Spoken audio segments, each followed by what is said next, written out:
L'une des choses que vous devez savoir est que le sexe a été créé comme moyen de reproduction.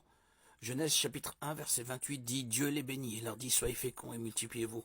Remplissez la terre et soumettez-la, soyez les maîtres des poissons de la mer, des oiseaux du ciel et de tous les animaux qui vont et viennent sur la terre. » Lorsque deux personnes ont des relations sexuelles, il y a une chance pour la femme de donner naissance à la vie. Et cela accomplit le commandement qui dit « Soyez féconds et multipliez-vous. » Deuxièmement, le sexe a été créé pour que les personnes mariées puissent en profiter. Dieu n'a pas créé le sexe uniquement pour que les enfants viennent au monde. Proverbe chapitre 5, versets 18 à 19 dit « Trouve ta joie avec la femme choisie dans ta jeunesse. Elle est affectueuse comme une biche, charmante comme une gazelle. Rends-la heureuse que son corps te remplisse toujours de joie. » Remarquez que la Bible dit « C'est votre femme, pas votre petite amie, ni votre fiancé, ni aucun autre partenaire. » Le sexe fait également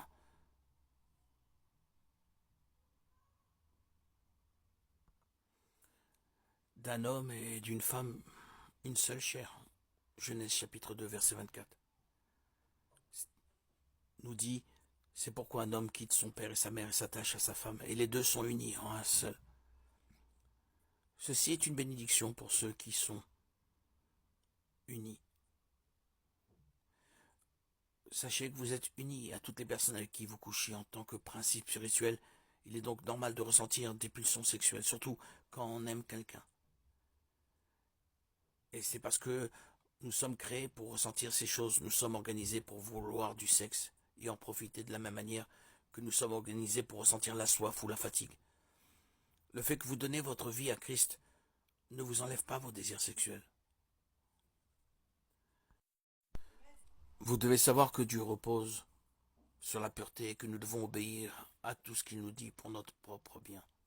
Les relations sexuelles hors mariage compliquent les choses lorsque vous couchez avec quelqu'un qui n'est pas votre conjoint.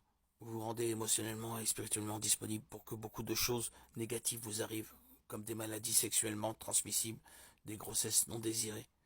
La liste s'allonge encore et encore. Maintenant, vous vous demandez comment puis-je contrôler mes pulsions sexuelles. Les amis, sortez vos stylos car nous sommes sur le point de partager des conseils qui changeront votre vie. En premier lieu, étudiez-vous et connaissez-vous vos déclencheurs. Dans quelles circonstances vos envies se déclenchent. Quand est-ce que vous avez envie d'avoir des relations sexuelles, d'être avec le sexe opposé ou d'être votre propre partenaire? Est-ce que c'est lorsque vous écoutez de la musique sexuelle ou que vous regardez des films contenant des scènes sexuelles ou lorsque vous êtes touché par quelqu'un d'autre? Votre connaissance de cela est le début de votre victoire. Votre victoire numéro 2, c'est d'éviter vos déclencheurs. Il ne suffit pas de savoir quels sont vos déclencheurs, vous devez les éviter. Si regarder des films caractère sexuel ou lire des livres vous déclenche vos désirs, arrêtez, participez à d'autres activités. Vous pouvez apprendre de nouveaux passe-temps comme la peinture, le patinage ou même quelque chose que vous avez toujours voulu essayer. Et priez Jésus. Vous ne pouvez jamais négliger le lieu de prière. Jeûnez, car lorsque vous jeûnez et priez, vous affaiblissez votre chair et vos désirs charnels. Alors engagez-vous régulièrement dans le jeûne et la prière.